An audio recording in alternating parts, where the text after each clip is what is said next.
Raysat says, is it time to go back to exotic metals and materials? After this year, they may. This is, of course, to do with the weight of the cars. Nothing I'd like more to see that. You know, we talk about Formula One being the pinnacle of technology. And I love to see Formula One pursuing all these different materials to solve the problem of they're all overweight at the moment. But I don't think it'll happen, because even more important is, you could say, you know, the pinnacle of technology is what these days? It's not necessarily weight saving, it's sustainability, and that's all the other things. So that's where Formula One's heading. So sadly, Raysat, that's not going to happen, I don't think, because of cost, as much as anything else. William West. I don't understand how apparently the best engineers on the planet have been so completely caught out by the new ground effect downforce rules. Ground effect is not new to Formula One, yet the porpoising makes Formula One look like a joke. I've had quite a lot of comments like that. I'm surprised, actually, that so many of you think that way. I mean, I think that way, but I'm always fairly circumspect about how I phrase it, because, you know, the stuff put out by Formula One is that the technology is incredible, all the engineers are brilliant, and everything's perfect. So you kind of have to go along with that, sort of, you know, behave yourself. But the reality is that, of course, it is incredibly astonishing that they were caught out so badly. You know, when I think back to the launch of that car, which I attended, I was in Austin, and they had a model of the car, and Ross was there, and Jean Todt, and a few others. I may be wrong here, but I don't remember the launch of the car featuring the phrase ground effect very much. It didn't. The theme of the launch wasn't, we're returning to ground effect. The theme of the launch was, this is the car that's going to make overtaking possible in Formula One. It's going to change the face of Formula One. And you looked under it, and you looked at the model, and you saw these massive Great Venturi tunnels, and you thought, Lotus 80 here, Lotus 79, Williams, FW07, what's going on? And I think, you know, because of the way it was sold and packaged and marketed, in response to the fans, we're now producing the car that you can overtake with. The sort of whole ground effect thing was kind of, I'm not saying the engineers just sort of didn't look at it, but I think, you know, Formula One people tend to live in the present and the future, and not necessarily the past. And Adrian Newey and Peter Wright have both done quite serious papers or talks on the causes of porpoising over the years. He came back to, you know, early 21st century here, even before that, really, in the case of Peter Wright. And it was all out there to be read and to be seen, but one gets the feeling and the impression that the Formula One teams today are so living within their bubble of not only to do with COVID, but also to do with, you know, this is our world, incredible security, nobody must penetrate it. We know, we're Formula One, we know best, nobody can tell us how to do this. And that's, I'm being slightly cynical when I say that, but that's kind of the impression I get from quite a lot of them.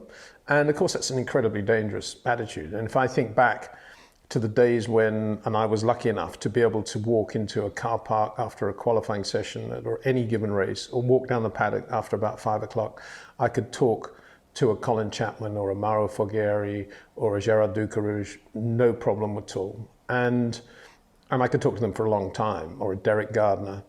And a lot of the conversation was two-way. In other words, would be Derek Gardner or Colin Chapman saying to me, so what's going on down at Wolf? What's Harvey Postlethwaite doing? Or blah, blah, blah. They all wanted to know.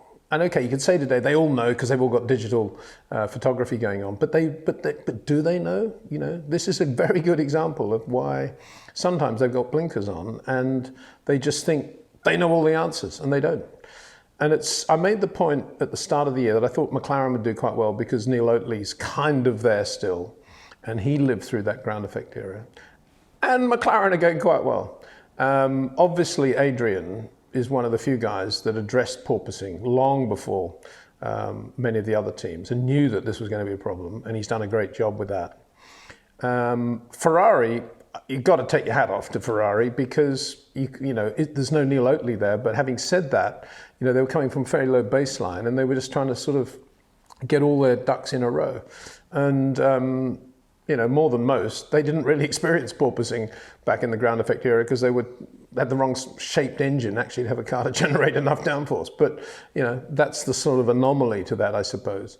But you know, I think, I don't know. That does answer the question. I agree with you, William. You know, it is astonishing, really. And there are three coming in, which I've rolled into one here. One's come from some great names here. Weed Freer, brilliant. Sagarlan Tyrrell with one R, I think, and Eric Tipton.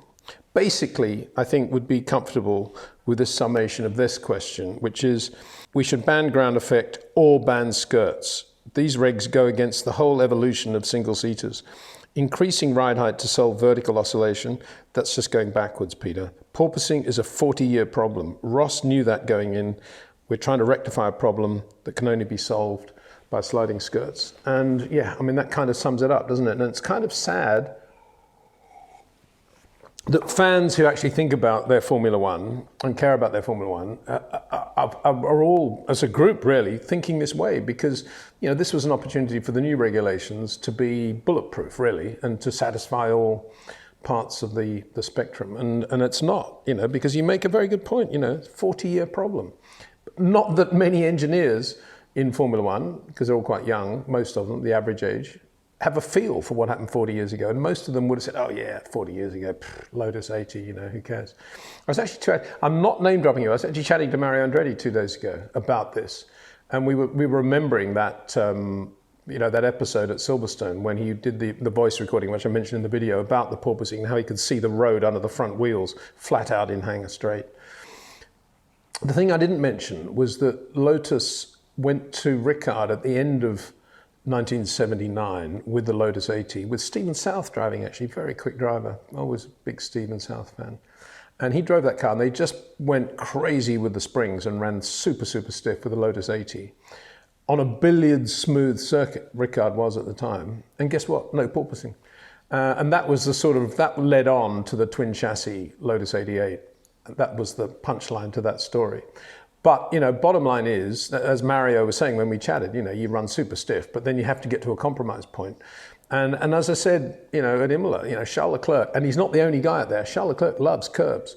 And you see now the effect of running relatively stiff with the amount of curb that they're eating these days. And if you take too much curb, that's what's going to happen. And he's not the only guy who did that at Aquamarelli at the weekend. And probably won't be the only time we see those spate of that sort of shunt. I mean, if you think about the exit of the swimming pool at Monaco and the curbs there, they're running super stiff around Monaco. Watch out. And Charles knows all about that. Well, no, Charles' error when he went off there was actually going in, wasn't it? But anyway, I think Kimi did one of those. Lots of people have done that in the exit. Osprey 6M, another great name. Sprint weekends are for slot car enthusiasts. Yeah, I agree. I call them computer games, but it's probably being a bit kind, being a bit nasty to slot cars. I love slot cars. Well, I mean, that's what got me into Formula One. I was 10 years old. I'd been brought up in Australia. I was in England just for a few months. And my auntie said, I haven't bought you any presents because you've been way off in Australia. Come to Hamleys, you can have anything you like. And there was a figure 8 Scalextric set. So guess what I opted for? Had to be sent out to Australia by ship, I remember. And we flew back, and we didn't get out there for about 4 months. But when it did, it was the only one in Australia at the time, I think. And what I loved about Scalextric was the smell of the track, the logos on the pit thing, KLG, the little flags, the white picket fence. You can actually buy the white picket fence, that's what it was called, I think. And, you know, the track crossing. Anyway, sprint race weekends are for slot car enthusiasts. If we have to have them, we should do away with Parc Ferme and have a strict curfew instead. The weekend they would then be like old style racing. Yeah, I agree with that completely. I don't think we should have them though. I just think they're an unnecessary thing. And if I think about Imola now, I don't really think about that sprint race. I think about the Grand Prix. And that's what we want to remember. That's what's ultimately in the record book. I know that the sprint race will be in there, but I think it kind of demeans the history of the sport to have to sort of say, oh yeah, they had a sprint race there as well. And, you know, we had lots of heats when it was non-championship Formula One racing, but so far as I can remember, we never had a World Championship Grand Prix in 2 parts, 2 heats. So the temptation was avoided then. If we did, there was only 1 or 2. And I think the same should be with sprint car racing. You know, we should avoid that temptation. If you want to spice it up, go back to pro car racing or something like that and have all the Grand Prix drivers after qualifying racing around in touring cars, GT cars, something like that. If Aston Martin really want to get involved, give all the Formula One drivers an Aston Martin to race road cars after qualifying, 10-lap sprint. That'd get the crowds going. Much better idea. This is from 141 MPH 328 XI. No question about your commitments, mate. I've never been a fan of DRS, and now I think it should be banned immediately. Being within a second is an instant pass. Well, it wasn't, of course, for Lewis Hamilton, but my point there was that it was obviously it's just neutralising everybody. But I totally agree with you. 141 miles per hour, 328 XI, because we don't need it. In theory, we've got these cars that make incredibly easy to overtake, and so let's get away with this absurd artificial DRS thing, which is just confusing everybody. Forever Young, EVA, Young Forever, good one. The new regs are not working. Still, only 2 cars can win. Well, somebody had to say that, didn't they? I mean, what's happened with the new regs is that Ferrari have basically replaced Mercedes. And a lot of Ferrari fans will say great, a lot of Mercedes fans will say this is terrible, and meantime Red Bull go on and do what they do. So yeah, you're right. Ron Toronac, Ralph Brabham, always used to say, if it ain't broke, don't fix it, mate. And he's right. I still don't think there was anything broken with Formula One and that it needed to be fixed with these new regulations. But if there was another question, as an option, we're going to say, if we don't have Groundeffect, we're going to give you live TV coverage after the qualifying sessions or practice sessions from at least 2 team debriefs with GoPro cameras and mics at every race. Do you want that, or do you want to just have what we're going to do? I would say no, forget about the overtaking. It's not important. What I want to see is inside the team, how they work. I want to listen to the engineers. I want to listen to the drivers in the debrief. And that, I think, and I'm saying all that because the powers that be had the power, if they really wanted to make that happen. They could have said, no, we're not going to touch the cars. We'll do the logical development on safety, and we'll look at trying to make them smaller and lighter, which is where we need to go. But what we're going to do is really improve the TV coverage to the point where we're now going to be filming the debriefs and really getting to know all the engineers in the team and the drivers as it goes along in reality. And we're going to put that out live on TV. Now that, to me, would have been a major step forward. Whereas the powers that be would tell us that these new cars are a major step forward.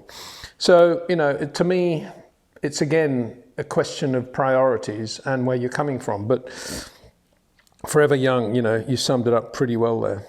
Well, this is pure, self-congratulatory, but it's from Tinashi Tarangenyi.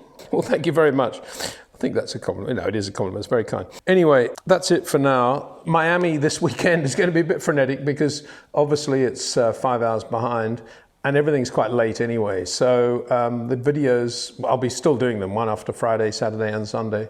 But bear with me in terms of time. I'll try to be as quick as I can getting them out there. In the meantime, thanks for watching.